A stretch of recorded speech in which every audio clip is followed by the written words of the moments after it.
नमस्ते, मैं मैट हूं और इस वीडियो में मैं आपको दिखाऊंगा कि कैसे आप अपनी क्लॉड एआई वेबसाइट को एक असली डोमेन पर लाइव कर सकते हैं जिसे लोग विजिट कर सके, न कि सिर्फ अपने कंप्यूटर पर चला सके। सबसे पहले हम आपकी होस्टिंग सेटअप करेंगे, फिर आपके प्रोजेक्ट को तैयार करेंगे, उसे गिटहब पर पुश करेंगे, लाइव डिप्लॉय करेंगे, डोमेन कनेक्ट करेंगे और आपके प्रोजेक्ट को जरूरी कीज और क्रेडेंशियल्स जोड़ेंगे। आखिर में मैं आपको ऑटो सिंक वर्कफ्लो दिखाऊंगा जिसमें क्लॉड में किया गया हर बदलाव अपने आप लाइव हो जाता है। आपको कोडिंग आनी जरूरी रही है? क्लॉड तकनीकी हिस्सों को संभालता है। आपको ज्यादातर सिर्फ बटन क्लिक करने और प्रॉम्प्ट्स कॉपी करने होंगे। और अगर आपके पास अपने कंप्यूटर पर क्लॉड प्रोजेक्ट है तो आपके पास साथ चलने के लिए सब कुछ पहले से मौजूद है। आखिर तक आपकी साइट आपके खुद के डोमेन पर लाइव होगी और उसे अपडेट करना सिर्फ एक प्रॉम्प्ट से हो जाएगा। सबसे पहली चीज जो हमें चाहिए वो है आपकी साइट को होस्ट करने के लिए एक जगह। लेकिन कुछ भी क्लिक करने से पहले होस्टिंग असल में है क्या? होस्टिंग का मतलब बस इतना है कि आप एक सर्वर पे जगह किराए पे लेते हैं, यानी ऐसा कंप्यूटर जो 24 घंटे सातों दिन चलता रहता है ताकि आपकी साइट कहीं से भी एक्सेस की जा सके, भले ही आपका कंप्यूटर बंद हो। बहुत सारी होस्टिंग कंपनियां मौजूद हैं। अब मैं इसके लिए होस्टिंगर का इस्तेमाल कर रहा हूं और खास तौर पर क्लाउड प्रोजेक्ट्स के लिए मैं इसे कुछ कारणों से सुझाता हूं। उन्होंने क्लाउड कोड प्रोजेक्ट्स के लिए खास टूलिंग बनाई है। फ्रेमवर्क का ऑटो डिटेक्ट फीचर आपके लिए क्लाउड ने जो भी बनाया है, चाहे वो वीट हो, next.js हो या रिएक्ट, उसे खुद पहचान लेता है। इसलिए आपको कोई कॉन्फ़िग फाइल लिखने या बिल्ड कमांड समझने की जरूरत नहीं पड़ती। डिप्लॉयमेंट भी आपके क्लाउड वर्कफ्लो से जुड़ा रहता है। आप क्लाउड में कोई बदलाव करते हैं, उसे पुश करते हैं और लाइव साइट अपने आप अपडेट हो जाती है। और ये सब कुछ एक ही प्लान में आता है। Domain, business email, database, SSL, CDN और भी बहुत कुछ। वर्सल या नेटलिफाई जैसे डिप्लॉय प्लेटफॉर्म्स के साथ आपको ये सारी चीजें अलग अलग जोड़नी पड़ती हैं। तो चलिए इसे सेटअप करते हैं। स्क्रीन पर दिए गए लिंक या डिस्क्रिप्शन में पहले लिंक पे जाएं। ये हमारा रेफरल लिंक है और ये आपको सही पेज पर ले जाएगा और होस्टिंगर की चल रही किसी भी डील के ऊपर अतिरिक्त 10% की छूट भी जोड़ देगा। तो आपको कोई कोड डालने की जरूरत नहीं है। चेकआउट पर छूट अपने आप लागू हो जाती है। ये आपको इस पेज पर ले जाएगा जहां बाई और आप स्टार्ट नाउ पर क्लिक कर सकते हैं और ये आपको नीचे स्क्रॉल करके कीमतें दिखाएगा। अब कीमतों में गहराई से जाने से पहले मैं बताना चाहता हूं कि आज जब मैं रिकॉर्ड कर रहा हूं तो ये ऐसा दिखता है, लेकिन जब आप ये वीडियो देख रहे होंगे तब तक चीजें अलग दिख सकती हैं या कुछ और लिखा हो सकता है। घबराइए मत, बस यहाँ दिए गए सामान्य कॉन्सेप्ट को फॉलो करें और सब ठीक रहेगा। अब मैं तुरंत ये बताना चाहता हूं कि अगर आपके पास यहाँ जावास्क्रिप्ट आधारित वेबसाइट है जैसे Node.js, तो हम प्रीमियम प्लान का इस्तेमाल होस्टिंग के लिए नहीं कर पाएंगे। इसके लिए हमें मिडिल प्लान लेना होगा जिसे आजकल अनलिमिटेड कहा जाता है। कभी इसे बिजनेस कहा जाता था, लेकिन अब इसका नाम बदलकर अनलिमिटेड कर दिया गया है। अनलिमिटेड प्लान में आपको अनलिमिटेड वेबसाइट्स, एक फ्री डोमेन और अनलिमिटेड मेल बॉक्स मिलते हैं। लेकिन मुझे यह बताना चाहिए कि अनलिमिटेड वेबसाइट्स का मतलब यह नहीं है कि आपको अनलिमिटेड वेब एप्स मिलेंगे। अभी के लिए Node.js ऐप्स प्रति अकाउंट 5 तक सीमित है। अगर आप 5 से ज्यादा ऐप्स बनाने की योजना बना रहे हैं तो मैं आपको क्लाउड स्टार्टअप प्लान लेने की सलाह दूंगा। साथ ही अगर आपने ऐसा ऐप बनाया है जिसमें पाइथन बैकएंड है जैसे फ्लास्क, जैंगो या फास्ट एपीआई, यानी कोई भी पाइथन आधारित चीज, तो ये मैनेज्ड प्लान्स उसे नहीं चला पाएंगे। इसके बजाय आपको वीपीएस प्लान का इस्तेमाल करना होगा जिसे आप सर्विसेज में जाकर और फिर वीपीएस होस्टिंग चुनकर एक्सेस कर सकते हैं। या फिर आप नीचे दिए गए डिस्क्रिप्शन में मौजूद वीपीएस लिंक का इस्तेमाल कर सकते हैं और इससे आपको वही डिस्काउंट भी मिल जाएगा जिसका मैंने पहले जिक्र किया था। अब मैं आज पाइथन सेटअप वाला तरीका कवर नहीं कर रहा हूं, सिर्फ जावास्क्रिप्ट आधारित ऐप का तरीका बताऊंगा, तो दुर्भाग्यवश यह ट्यूटोरियल आपके लिए नहीं है। लेकिन अगर आपके पास एक स्टैटिक साइट है या कोई जावास्क्रिप्ट साइट है जो किसी भी सामान्य फ्रेमवर्क का इस्तेमाल करती है, तो आप यहां आगे बढ़ सकते हैं। और ऐसा करने के लिए हम अनलिमिटेड के तहत चूज प्लान पर क्लिक करेंगे। ये आपको इस चेकआउट पेज पे ले जाएगा जहां सबसे पहले आपको अपनी रजिस्ट्रेशन की अवधि चुननी होगी। आप 1 महीने से लेकर 48 महीनों तक की कोई भी अवधि चुन सकते हैं। मैं कम से कम 12 महीने चुनने की सलाह देता हूं क्योंकि यही न्यूनतम अवधि है जिसमें आपको 1 साल के लिए फ्री डोमेन, 1 साल के लिए फ्री मेल बॉक्स और कूपन का इस्तेमाल करने का मौका मिलता है। अगर आप शुरुआत में पैसे बचाना चाहते हैं तो आप मंथली प्लान भी ले सकते हैं। हालांकि लंबे समय में यह आपके लिए महंगा साबित होगा क्योंकि इसकी कीमत $18.99 प्रति माह है। आपको फ्री डोमेन नहीं मिलेगा और आप हमारा कूपन भी इस्तेमाल नहीं कर पाएंगे। तो कुल मिलाकर सबसे अच्छी कीमत के लिए मैं कम से कम 12 महीने लेने की सलाह देता हूं। लेकिन अगर आप 24 या 48 महीनों का प्लान लेते हैं तो प्रति माह कीमत और भी बेहतर हो जाती है। एक बार जब आपने अपनी अवधि चुन ली तो नीचे स्क्रॉल करें। अगर आप चाहें तो कोई भी एड ऑन जोड़ सकते हैं या उन्हें छोड़ सकते हैं, दोनों ही विकल्प आपके पास हैं। और फिर कंटिन्यू पर क्लिक करें। अगले पेज पर जाएं, अपना ईमेल एड्रेस डालें और अपना अकाउंट रजिस्टर करने के लिए एक पासवर्ड बनाएं। फिर अगले पेज पर अपना बिलिंग एड्रेस और पेमेंट जानकारी डालें ताकि आप चेकआउट पूरा कर सकें। और जैसे ही आपने चेकआउट पूरा कर लिया, होस्टिंगर आपको एक ऑनबोर्डिंग सर्वे दिखाएगा। लेकिन अभी कुछ भी क्लिक मत करें, हम 1 मिनट में वापस इसी पर आएंगे। सबसे पहले हमें गिटहब सेटअप करना है।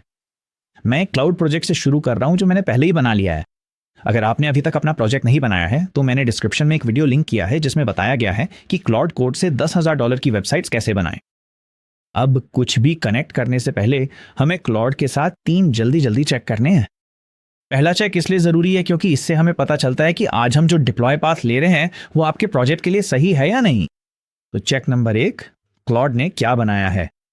सबसे पहले ये सुनिश्चित करें कि आप क्लाउड कोड डेस्कटॉप ऐप का इस्तेमाल कर रहे हैं और आपकी वर्किंग डायरेक्टरी आपके प्रोजेक्ट फोल्डर पर सेट है। फिर हमारे पहले चेक के लिए टाइप करें या पेस्ट करें, संक्षेप में बताओ क्या ये प्रोजेक्ट एक स्टैटिक साइट है, यानी सिर्फ HTML, CSS और जावास्क्रिप्ट फाइलें बिना किसी फ्रेमवर्क के, या ये एक फ्रेमवर्क ऐप है। अगर ये फ्रेमवर्क ऐप है तो कौन सा फ्रेमवर्क है और क्या ये Node.js पर चलता है। अब आप ये प्रॉम्प्ट टाइप कर सकते हैं या इस वीडियो से कॉपी कर सकते हैं, या मैंने इस वीडियो में इस्तेमाल किए गए सभी प्रॉम्प्ट्स की एक PDF नीचे डिस्क्रिप्शन में लिंक की है। ठीक है, चलिए वो प्रॉम्प्ट भेज के क्लाउड वापस आता है और मेरे प्रोजेक्ट के लिए कहता है कि ये एक फ्रेमवर्क ऐप है, स्टैटिक साइट नहीं है। ये Next.js है जो React 19 और ऐप राउटर का इस्तेमाल करता है, और हाँ, ये Node.js पर चलता है। क्लाउड का जवाब आपको कुछ रास्तों की ओर ले जाता है, तो चलिए उन्हें एक एक करके समझते हैं। अगर ये कहता है कि ये स्टैटिक साइट है तो आप तैयार हैं। स्टैटिक साइट्स को डिप्लॉय करना सबसे आसान है, और आज जो तरीका हम अपना रहे हैं वो इनके लिए ऑटो अपडेट के बोनस के साथ काम करता है। अगर ये Next.js कहता है और भी अच्छा, Next.js वही है जिसे क्लाउड कोड आमतौर पर वेब एप्स के लिए डिफॉल्ट करता है, और यही वो फ्रेमवर्क है जिसके साथ मुझे होस्टिंगर पर सबसे स्मूथ डिप्लॉयमेंट्स मिले हैं। यही मैं आपको दिखाने जा रहा। अगर ये किसी और जावास्क्रिप्ट फ्रेमवर्क का नाम लेता है जिसे होस्टिंगर सपोर्ट करता है, जैसे React, Vue, Angular, Vite, Svelte, Astro या Express, तो भी कोई दिक्कत नहीं है। लेकिन इनमें से कुछ में थोड़ी बहुत छोटी समस्याएं हो सकती हैं। अगर डिप्लॉय स्टेप पर कुछ अटक जाए तो मैं आपको बताऊंगा कि क्या करना है। अगर ये पाइथन कहता है, जैसे फ्लास्क, Django, फास्ट API या कोई और पाइथन आधारित चीज, तो ये ट्यूटोरियल आपके लिए सही नहीं है। होस्टिंगर की मैनेज प्लान सिर्फ Node.js के लिए है, इसके बजाय आपको VPS प्लान लेना चाहिए। उस रास्ते के लिए डिस्क्रिप्शन में एक लिंक है और वहां भी वही 10% रेफरल डिस्काउंट लागू होता है। अब अगर आप अभी भी अपना प्रोजेक्ट बना रहे हैं या नया शुरू करने के बारे में सोच रहे हैं तो एक टिप है, क्लाउड से कहें कि वो Next.js का इस्तेमाल करे। वैसे भी ये डिफॉल्ट है और यहां से सबसे आसान रास्ता है। दूसरी जांच, क्या आपकी साइट आपके कंप्यूटर पर चलती है। अगर ये लोकली काम नहीं करती तो डिप्लॉय करने से भी ठीक नहीं होगी। पक्का करें कि प्रोजेक्ट लोकली चले हैं। इसे शुरू करें या क्लाउड कोड से शुरू करवाएं और फिर साइट पर क्लिक करके देखें। तीसरी जांच, प्री डिप्लॉय ऑडिट। ये आपके कंप्यूटर पे अभी समस्याओं को पकड़ लेता है, बजाय इसके कि बाद में डिप्लॉय फेल हो या लाइव साइट टूट जाए। अब एक छोटा सा शब्द है जिसे आपको जानना जरूरी है इससे पहले कि हम ये प्रॉम्प्ट चलाएं। कोई भी API की या क्रेडेंशियल्स जो आपका प्रोजेक्ट इस्तेमाल करता है उसे एक फाइल में होना चाहिए जिसका नाम है env, जो आपके प्रोजेक्ट फोल्डर के अंदर होनी चाहिए। क्लाउड आमतौर पर यह फाइल अपने आप बना देता है जब वो कोई ऐसी फीचर जोड़ता है जिसे कि की जरूरत होती है। वो env फाइल आपके क्रेडेंशियल्स को असली कोड से अलग रखती है ताकि हम कोड को गिटहब पर भेज सकें बिना सीक्रेट्स को साथ भेजें। अगर क्लाउड ने कभी कोई की सीधे आपके ऐप में हार्ड कोड कर दी हो तो ये ऑडिट उसे पकड़ लेगा और उस env में ले जाएगा जहां उसे होना चाहिए। हम कुछ ही मिनटों में उस फाइल पर वापस आएंगे जब हम वे क्रेडेंशियल्स होस्टिंगर को देंगे। तो क्लाउड कोड में पेस्ट करें, मैं इस प्रोजेक्ट को एक लाइव सर्वर पर डिप्लॉय करने वाला हूं। 3 काम करो और मुझे बताओ जब सब कुछ तैयार हो जाए। 1, चेक करो कि इस मशीन पर गिट इंस्टॉल है या नहीं। अगर नहीं है तो इसे मेरे लिए इंस्टॉल करो, या मुझे बताओ कि इसे कैसे इंस्टॉल करना है अगर तुम नहीं कर सकते। 2, प्रोजेक्ट का ऑडिट करो कि कहीं कोई सीक्रेट्स एक्सपोज तो नहीं है, कोई भी API की या private data client side code से पढ़ा ना जा सके, और .env फाइल .getignore में होनी चाहिए। जो भी दिक्कत मिले उसे ठीक करो। 3, प्रोडक्शन बिल्ड चलाओ और कोई भी एरर हो तो उसे ठीक करो। उस प्रॉम्प्ट में 3 महत्वपूर्ण बातें हैं, तो मैं आपको जल्दी से एक टूर देता हूं। गीट एक टूल है जो आपके कोड को अगले स्टेप में गिटहब पर भेजता है। आपके पास ये पहले से है या नहीं, ये आपके सेटअप पर निर्भर करता है। मैक्स में आमतौर पर ये होता है या पहली बार इस्तेमाल करने पर इंस्टॉल करने का विकल्प मिलता है। विंडोज मशीनों में ये आमतौर पर नहीं होता और इसके लिए जल्दी से डाउनलोड करना पड़ता है। किसी भी स्थिति में क्लाउड आपके लिए चेक करता है और अगर ये मिसिंग है तो इंस्टॉल करने की प्रक्रिया में आपकी मदद करता है। ये प्रक्रिया एक बार में अधिकतम कुछ ही मिनट लेती है। सिक्योरिटी ऑडिट इसलिए जरूरी है क्योंकि क्लाउड कभी कभी ऐसा कोड लिखता है जो क्लाइंट साइड पर API कीज पढ़ता है, जिससे वे किसी भी व्यक्ति के लिए एक्सपोज हो सकती हैं जो आपकी साइट खोलता है। इंटरनेट पर आपकी साइट आने से पहले ही इस गलती को पकड़ लेना बेहतर है, बजाय इसके कि बाद में पता चले। और प्रोडक्शन बिल्ड आपके प्रोजेक्ट का वो सख्त वर्जन है जिसे होस्टिंगर डिप्लॉय करते समय चलाता है। अगर कुछ भी खराब होता है तो हम अभी जानना चाहेंगे। तो क्लॉड के कंफर्म करने का इंतजार करें कि गिट इंस्टॉल है, कोई सीक्रेट्स एक्सपोज नहीं हुए हैं और बिल्ड क्लीन है। बस इतना ही, प्रोजेक्ट तैयार है। अब यहां से आगे सब कुछ बस इसे ऑनलाइन डालना है। तो सीधे होस्टिंगर पर फाइल्स अपलोड करने की बजाय गिटहब के जरिए क्यों जाए? मुख्य वजह है ऑटो अपडेट्स। गिटहब पर किया गया हर बदलाव होस्टिंगर खुद पकड़ लेता है और बिना दोबारा अपलोड किए अपने आप डिप्लॉय कर देता है। गिटहब एक बड़ा अंडू बटन भी है। यह आपकी साइट के हर वर्जन को संभाल के रखता है। तो अगर कोई बदलाव कुछ खराब कर देता है तो आप पिछले उस वर्जन पर वापस जा सकते हैं जो सही चल रहा था। और वैसे भी क्लॉड कोड इसी तरह काम करना पसंद करता है। आप उसे सामान्य भाषा में पूछते हैं और वो आपके लिए गीत कमांड्स चला देता है। गिटहब जिस जगह आपके प्रोजेक्ट को स्टोर करता है उसे रिपोजिटरी या रेपो कहते हैं, यानी एक प्रोजेक्ट के कोड के लिए ऑनलाइन फोल्ड। गिटहब आपकी साइट की फाइल्स वहीं रखता है, हर बदलाव को ट्रैक करता है और होस्टिंगर वहीं से पढ़कर डिप्लॉय करता है। अच्छी बात यह कि आपको यह सब कुछ खुद से सेटअप करने की जरूरत नहीं है। क्लॉड आपके लिए रिपोजिटरी बनाता है और आपका प्रोजेक्ट अपलोड कर देता है। सिर्फ एक प्रॉम्प्ट से पूरा काम हो जाना है। आपको बस एक गिटहब अकाउंट चाहिए। अगर आपके पास अभी गिटहब अकाउंट नहीं है तो आप github.com पर जाकर फ्री में बना सकते हैं। और आज जो भी हम करने वाले हैं उसके लिए फ्री अकाउंट ही काफी है। तो बस ऊपर दाईं ओर साइन अप पे क्लिक करें और फिर उनका साइन अप फॉर्म भर दें। आप गूगल, एप्पल का इस्तेमाल कर सकते हैं या मैं अपनी ईमेल का इस्तेमाल करूंगा। आपको एक पासवर्ड बनाना होगा और एक नया यूजर नेम बनाना होगा। और जब ये सब हो जाए तो पेज को नीचे स्क्रॉल करें और बड़े हरे बटन पर क्लिक करें। फिर आपको अपने ईमेल पर भेजा गया कोड दर्ज करना होगा। तो चलिए अपने इनबॉक्स से वो कोड ले लेते हैं, गिटहब पर वापस आते हैं और उसे पेस्ट कर देते हैं। आपको एक पुष्टि संदेश मिलेगा कि आपका अकाउंट सफलतापूर्वक बन गया है। तो अब आप वही यूजर नेम और पासवर्ड इस्तेमाल करें जो आपने अभी बनाया है और साइन इन करें और फिर आप गिटहब डैशबोर्ड पर पहुंच जाएंगे। ठीक है, अब क्लॉड कोड में अपने प्रोजेक्ट को लोड करके ये प्रॉम्प्ट पेस्ट कर दें। इस प्रोजेक्ट के लिए अपने गिटहब अकाउंट से एक नया प्राइवेट गिटहब रिपोजिटरी बनाएं और फिर यहां अपना यूजर नेम डालें और उसे पुश करें।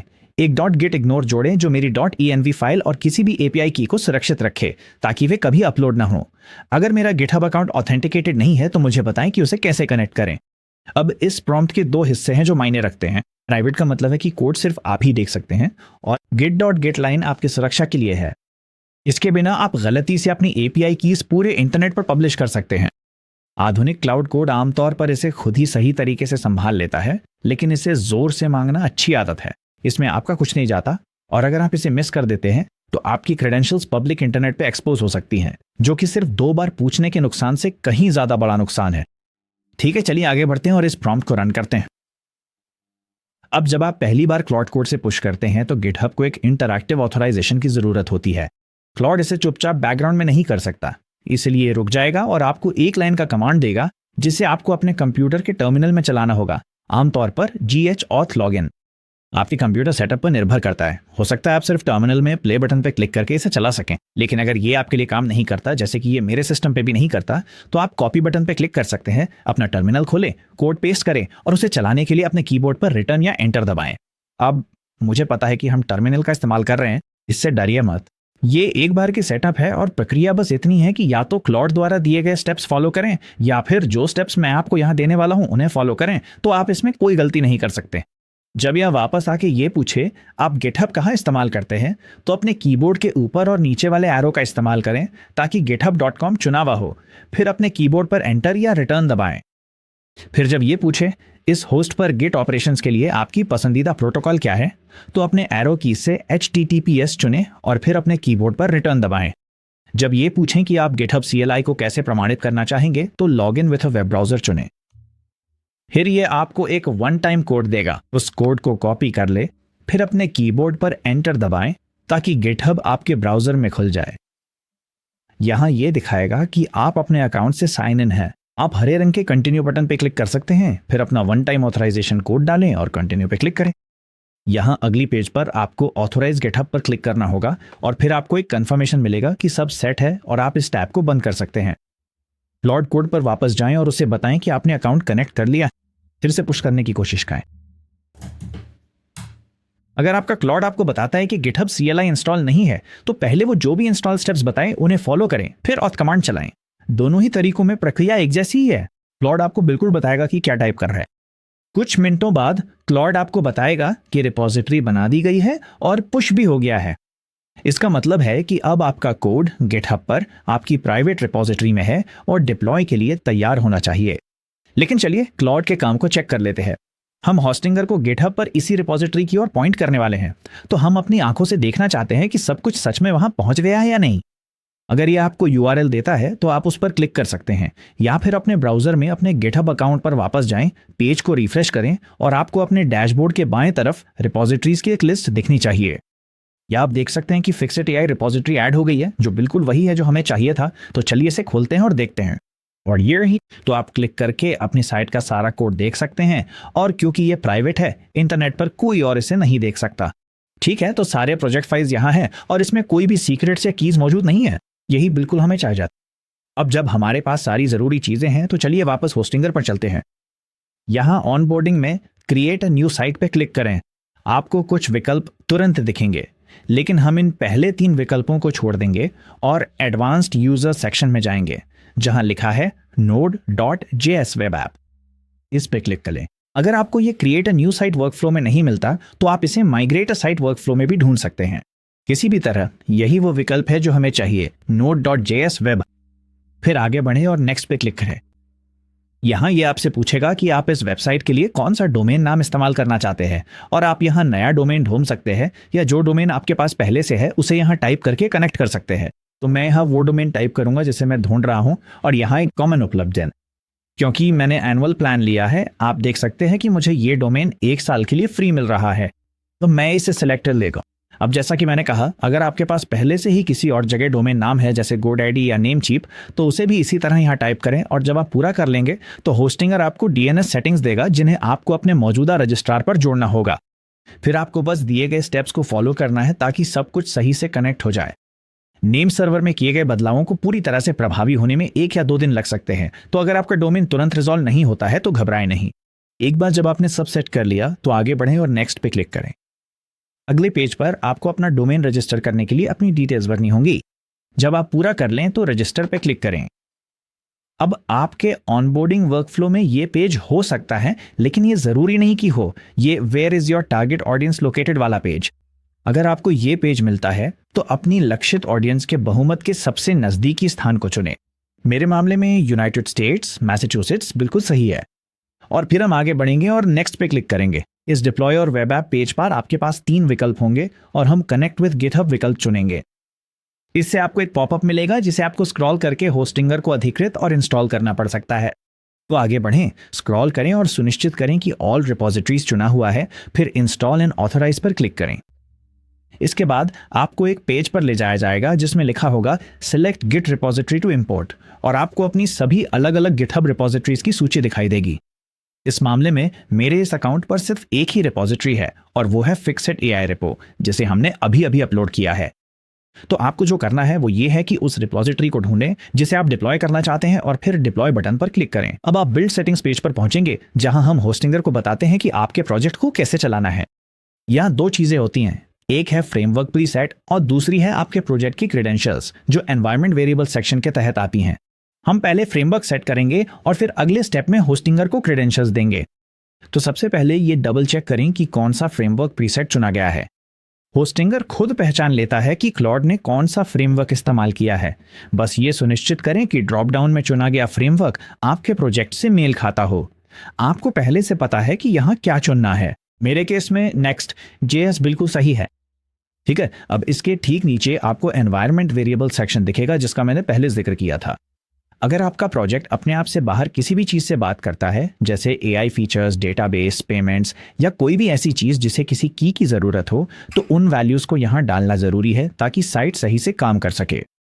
अब मैं आपको कुछ क्लिक करने से पहले एक छोटा सा कॉन्सेप्ट समझा देता हूं, क्योंकि यहीं पर ज्यादातर लोग कंफ्यूज हो जाते हैं। इन वैल्यूज के लिए 2 जगह होती हैं, सिर्फ एक नहीं। जब आपकी साइट आपके कंप्यूटर पे चलती है तो ये उन्हें आपके प्रोजेक्ट फोल्डर में मौजूद एक फाइल से पढ़ती है जिसका नाम होता है index.html। env जैसा कि हमने पहले ही चर्चा की थी, जब आपकी साइट होस्टिंगर पे लाइव चलती है तो ये इन्हें इस एनवायरनमेंट वेरिएबल सेक्शन से पढ़ती है।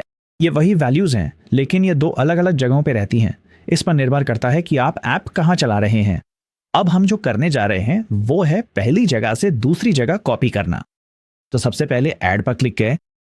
अब यहाँ सबसे बढ़िया बात यह है कि होस्टिंगर के पास एक इंपोर्ट env बटन यही है जो आपकी लोकल env फाइल को पढ़ता है और हर एक वैल्यू को एक साथ अपलोड कर देता है। तो आगे बढ़ें और उस पर क्लिक करें। एक फाइल पिकर खुलेगा। आगे बढ़ें और उस प्रोजेक्ट फोल्डर को ढूंढें जिसमें आप क्लॉड कोड के साथ अपने प्रोजेक्ट पर काम कर रहे हैं और उसे खोलें। अब यहाँ एक छोटी सी दिक्कत आ सकती है क्योंकि env एक छुपी हुई फाइल है।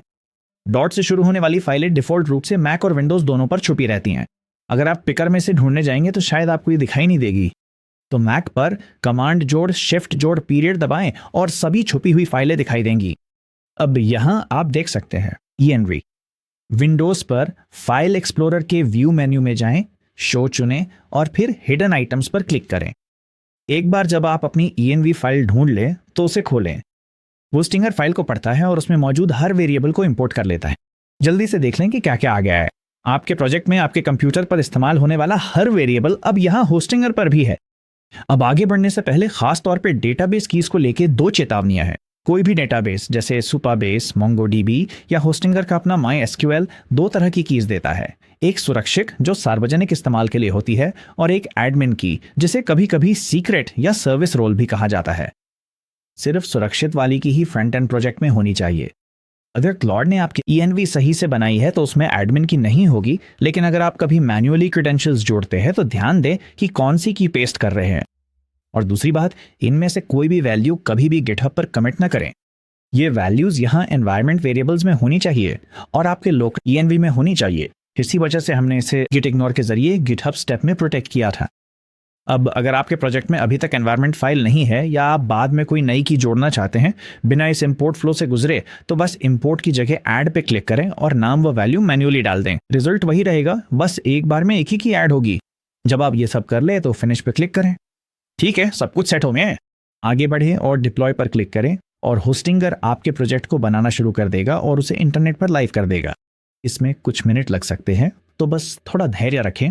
कुछ मिनट बाद डिप्लॉयमेंट पूरा हो जाता है और होस्टिंगर यहाँ पर बने हुए साइट का प्रीव्यू स्क्रीनशॉट दिखाता है ताकि आप इसे खोलने से पहले ही कंफर्म कर सकें कि सब सही दिख रहा है। आइए यहाँ दिए गए लिंक पर क्लिक करके लाइव URL खोलते हैं और ये रहा आपका क्लॉड साइट अब इंटरनेट पर आपके अपने डोमेन पर लाइव है। अब अगर पहली बार में डिप्लॉय सही से नहीं होता तो क्या होगा, क्योंकि आप में से कुछ के साथ ऐसा होगा और ये बिल्कुल सामान्य है। डिप्लॉय कई कारणों से गलत हो सकता है, जैसे कोई डिपेंडेंसी मिसिंग होना, फ्रेमवर्क प्रीसेट का मेल ना खाना या कोई कॉन्फ़िग फाइल जो एनवायरनमेंट के बारे में कुछ मान कर चल रही हो जो सही ना हो। अच्छी खबर यह है कि आपको इसे ठीक करने के लिए खास वजह जानने की जरूरत नहीं है। आपको बस ये जानना है कि कहाँ देखना है, बाकी सब क्लॉड संभाल लेता है। फेलियर 2 तरह का हो सकता है और हर एक के लिए देखने की अलग जगह होती है। यह है पहली कहानी, भी फेल हो जाता है। अगर बिल्ड खुद ही फेल हो जाए तो होस्टिंगर इस स्क्रीन पर इसे लाल रंग में फेल्ड स्टेटस के साथ दिखाएगा। वहां आप डिटेल्स जैसे बिल्ड लॉग्स पर क्लिक कर सकते हैं और देख सकते हैं कि क्या गलत हुआ। ये आपको बिल्ड प्रोसेस का सटीक आउटपुट देगा और उसी लॉग में कहीं ना कहीं वो एरर है जिसने इसे रोक दिया। पूरा लॉग कॉपी करें और क्लॉड को दें ताकि वो काम कर सके। अब दूसरी स्थिति ये है कि बिल्ड पूरा दिखता है लेकिन लाइव साइट असल में काम नहीं करती। आपकी साइट का स्क्रीनशॉट दिखने की बजाय आपको एक खाली पेज, 5 सीरीज की एरर या ऐसी फीचर्स मिलती हैं जो रिस्पॉन्ड ही नहीं करती। इसका मतलब है कि ऐप रन टाइम खराब है, बिल्ड नहीं। इसका सबूत एक अलग जगह पे मिलता है। तो यहाँ आप अपनी साइट के डैशबोर्ड पर जा सकते हैं।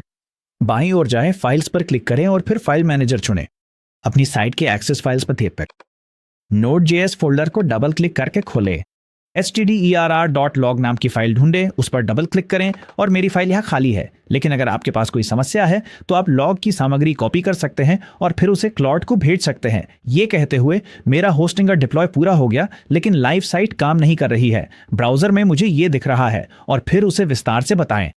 यहाँ रन टाइम लॉग है और फिर इस लॉग की सारी सामग्री यहाँ पेस्ट कर दें। फिर कहें डायग्नोज और फिक्स करें, फिर पुश करें। अब अगर आप 2 या 3 बार कोशिश कर चुके हैं और वही तरह की गलती बार बार आ रही है तो व्यावहारिक तरीका यह है कि क्लॉड से ऐप को किसी दूसरे फ्रेमवर्क में फिर से बनवाएं। खासकर Next.js का होस्टिंगर के मैनेज डिप्लॉय के साथ सबसे अच्छा अनुभव रहा है। इसी वजह से मैंने इसे तैयारी वाले चैप्टर में सुझाया था। आप ऐसा प्रॉम्प्ट इस्तेमाल कर सकते हैं, पिछले कुछ फिक्स काम नहीं कर रहे हैं, इस प्रोजेक्ट को Next.js में बदलो और पुश करो। सभी फीचर्स और व्यवहार वही रखें, सिर्फ फ्रेमवर्क बदलो। ये भारी लग सकता है, लेकिन अगर ऐप इतना छोटा है कि क्लॉड ने इसे शुरू में ही बनाया था तो इसे बदलने में कुछ ही मिनट लगते हैं और अक्सर इससे एक साथ पूरे फ्रेमवर्क विशिष्ट समस्याओं की श्रेणी दूर हो जाती है। अब इस बिंदु पर एक आम गलती यह होती है कि होम पेज लोड करें, देखें कि सब सही दिख रहा है और मान लें कि काम पूरा हो गया। एक लोड होता हुआ होम पेज एक सही से काम करने वाली साइट के बराबर नहीं है। आपका प्रोजेक्ट जो भी करता हो, जैसे कि एक कॉन्टैक्ट फॉर्म, कोई AI feature, booking system, dashboard या कुछ भी, उसे लाइव साइट पर टेस्ट करें और सुनिश्चित करें कि वो वहां भी सही से काम कर रहा है। मेरे प्रोजेक्ट में ये एक कॉन्टैक्ट फॉर्म है जो इंस्टेंट एस्टिमेट मिलने के बाद डेटाबेस में सेव होता है। तो चलिए इसे पूरी तरह से टेस्ट करते हैं। यहाँ हम गेट एन इंस्टेंट एस्टिमेट पर क्लिक करेंगे और एआई से पूछेंगे। हम कहेंगे मेरे दोस्त के बेटे ने मेरी दीवार में बेसबॉल के आकार का छेद कर दिया है, ड्राईवॉल रिपेयर के लिए कितना खर्च आएगा? और गेट एस्टिमेट पर क्लिक करेंगे ताकि एआई का काम देख सकें और एआई सही से कनेक्टेड है। ये जवाब देता है बेसबॉल के आकार का छेद इतना बड़ा है कि सिर्फ पैचिंग कंपाउंड से काम नहीं चलेगा। ये एक प्राइस रेंज देता है, चीजों को समझाता है और अगर मैं खुद ट्राई करना चाहूं तो एक लिंक भी देता है। लेकिन चलिए अब कॉन्टैक्ट फॉर्म को भी टेस्ट करके आए। हम बुक अ रियल हैंडमैन पे क्लिक करेंगे और मैंने जो रिपेयर की जानकारी दी थी वो पहले ही कॉन्टैक्ट फॉर्म के नोट्स फील्ड में डाल दी है। तो चलिए यहाँ अपना नाम डाल देते हैं, अपना ईमेल और फोन नंबर भी जोड़ देते हैं, फिर सेंड माई रिक्वेस्ट पर क्लिक करते हैं। ठीक है, तो फ्रंट एंड पे लॉजिक सही से काम कर रहा है। अब देखते हैं कि क्या डेटाबेस में सच में वो जानकारी पहुंच रही है या नहीं। मैंने सोपाबेस का इस्तेमाल किया है तो चलिए उसे भी चेक कर लेते हैं।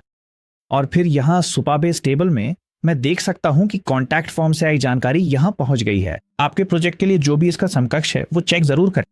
अगर आपके साइट 5 चीजें करती है तो उन 5 को टेस्ट करें। अब मैं आपको डैशबोर्ड दिखाता हूं क्योंकि आपको बाद में यहां वापस आना होगा। यहां डैशबोर्ड में आपको शायद दिखेगा कि आपको अपना ईमेल वेरीफाई करना है। मैं सलाह दूंगा कि अगले कुछ घंटों में ही ये कर लें ताकि आपका डोमेन रजिस्ट्रेशन पूरा हो सके। बस अपने इनबॉक्स में जाएं और ईमेल वेरीफाई करने के लिए बटन पर क्लिक करें। अब यहां बाईं तरफ आपके पास डिप्लॉयमेंट्स है। यहीं पर आप अपनी पुश हिस्ट्री देख सकते हैं। अभी यहां एक पुश है और वो सफल रहा है, लेकिन यहां आपको असफल डिप्लॉयमेंट्स भी दिखेंगे। ये हर डिप्लॉयमेंट का लॉग है। इसके बाद आपके पास एनवायरनमेंट वेरिएबल्स है। जो वैल्यूज आपने पहले इंपोर्ट की थी वो यहीं पर हैं।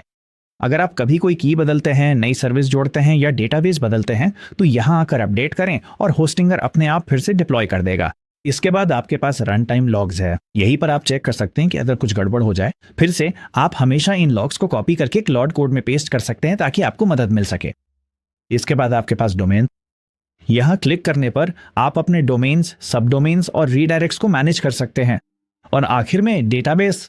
अगर आप अलग सर्विस की बजाय होस्टिंगर का MySQL इस्तेमाल करना चाहते हैं तो वो यहीं पर है। सिक्योरिटी के तहत होस्टिंगर आपके प्रोजेक्ट पर निर्भर पैकेजेस को जानी पहचानी सुरक्षा समस्याओं के लिए स्कैन करता है। जब उसे कोई समस्या मिलती है तो वो गिटहब पर आपके लिए फिक्स तैयार कर सकता है जिसे आप एक क्लिक में अप्रूव कर सकते हैं। आज आपको कुछ भी करने की जरूरत नहीं है, लेकिन बस इतना जान लें कि साइट की जांच की जा रही है। और फिर ऊपर दाईं ओर आपके पास आस्क एआई बटन है। ये डैशबोर्ड में ही बना हुआ एक एआई हेल्पर खोलता है। अगर आपको कभी कुछ नहीं मिल रहा हो या डिबगिंग में मदद चाहिए हो तो बस इससे पूछ लें। इसका नाम कोडी है और ये सच में बहुत बहुत मददगार है। या आपके कहने पर आपके अकाउंट में बदलाव भी कर सकता है। ठीक है, अब गिटहब के जरिए जाने का असली फायदा यही है। अब से अपनी साइट में कोई भी बदलाव करना हो, चाहे वो टाइपो सुधारना हो, नया सेक्शन जोड़ना हो या पूरी तरह से रीडिजाइन करना हो, सब कुछ एक ही तरीके से होता है। आप बदलाव क्लाउड में करते हैं, उसे गिटहब पर पुश करते हैं और बाकी सब होस्टिंगर संभाल लेता है। मैं होम पेज की हेडलाइन बदलूंगा ताकि आप देख सकें कि ये कैसे होता है। किसी भी छोटे या बड़े बदलाव के लिए वर्कफ्लो बिल्कुल एक जैसा है। तो यहाँ हमारे पास ये डिस्क्राइब योर रिपेयर हेडलाइन है। आइए इसे कुछ बिल्कुल अलग में बदलते हैं। क्लाउड में वापस चलते हैं और बस उससे हेडलाइन बदलने के लिए कह रखे। मैं यहाँ उससे कहूंगा बड़ी भद्दी साफ साफ दिखने वाली हेडलाइन बदलें। 1 मिनट बाद ये बदलाव कर देता है और हम इसे देखने के लिए ओपन पर क्लिक कर सकते हैं। लो जी, हमारी बड़ी भद्दी साफ साफ दिखने वाली हेडलाइन बदल गई है। अब हम क्लाउड कोड से कह सकते हैं इस बदलाव को कमिट करो और गिटहब पर पुश कर दो। 1 मिनट बाद हम देख सकते हैं कि इसने कमिट भी कर दिया और गिटहब पर पुश भी कर दिया। और अगर हम होस्टिंगर डैशबोर्ड के डिप्लॉयमेंट सेक्शन में जाएं तो देख सकते हैं कि मुझे कुछ भी करने की जरूरत नहीं पड़ी। ये पहले से ही नया डिप्लॉयमेंट बना रहा है। इसमें कुछ मिनट लग सकते हैं, लेकिन आमतौर पर जब आप कुछ गिटहब पे पुश करते हैं तो इसमें 2 से 3 मिनट लगते हैं और फिर बदलाव लाइव हो जाता है। 1 मिनट बाद हम देख सकते हैं कि ये हरे रंग की कंप्लीटेड स्थिति में बदल गया है। और अगर हम अपने ब्राउजर में पहले से खुली वेबसाइट पर जाएं और पेज को रिफ्रेश करें तो हो सकता है आपको वो बदलाव तुरंत ना दिखे। इसका मतलब ये नहीं है कि ये काम नहीं कर रहा। इसका बस ये मतलब हो सकता है कि आपका ब्राउजर इस पेज को कैश कर रहा है। आपका ब्राउजर असल में इस पेज का एक स्नैपशॉट स्टोर कर रहा है ताकि हर बार इसे शुरू से लोड ना करना पड़े। लेकिन जाहिर है अगर आप देखना चाहते हैं कि ये अभी लाइव कैसा दिख रहा है तो ये थोड़ा जटिल हो सकता है। एक ट्रिक ये है कि आप अपने डोमेन को कॉपी करें, एक इनकॉग्निटो विंडो खोलें और उसमें पेस्ट करें, और बस ये रहा मेरा बड़ा भद्दा साफ साफ हेडलाइन बदलाव। अब अगर इनकॉग्निटो विंडो में खोलने पर भी आपके लिए काम नहीं करता तो अपने ब्राउजर का कैश क्लियर करें, फिर पेज को रिफ्रेश करें। अच्छा खासा मौका है कि तब वेबसाइट आपके लिए दिख जाएगी। अब वेबसाइट के पिछले वर्जन पे रोल बैक करना भी बिल्कुल इसी तरह काम करता है। मान लीजिए मैं यहां उस कमिट पे रोल बैक करना चाहता हूं जो एसी से शुरू होता है। मैं आगे बढ़कर इस कमिट कोड को कॉपी कर लूंगा, फिर मैं क्लॉड पे जाऊंगा और कहूंगा लाइव साइट को इस कमिट पर रोल बैक करो, और फिर मैं वो कोड पेस्ट कर दूंगा। और 1 मिनट बाद आप देख सकते हैं कि लोकली यह बदलाव वापस कर दिया गया है। अगर हम होस्टिंगर पे जाएं तो आप देख सकते हैं कि ये एक नया डिप्लॉयमेंट बना रहा है जो पहले वाले जैसा ही होना चाहिए, लेकिन गिटहब में इसे एक नया कमिट कोड मिल गया है। और जैसे ही ये पूरा होता है हम वापस अपनी मूल हेडलाइन पर आ जाते हैं। अगर आपने अभी तक अपनी होस्टिंग प्लान नहीं ली है तो स्क्रीन पर दिए गए लिंक या नीचे डिस्क्रिप्शन में पहले लिंक का इस्तेमाल करें। इससे आपको होस्टिंगर की मौजूदा प्रमोशंस के अलावा अतिरिक्त 10% की छूट भी मिल जाएगी। आज आपने एक असली लाइव साइट बनाई है, बहुत बढ़िया काम किया।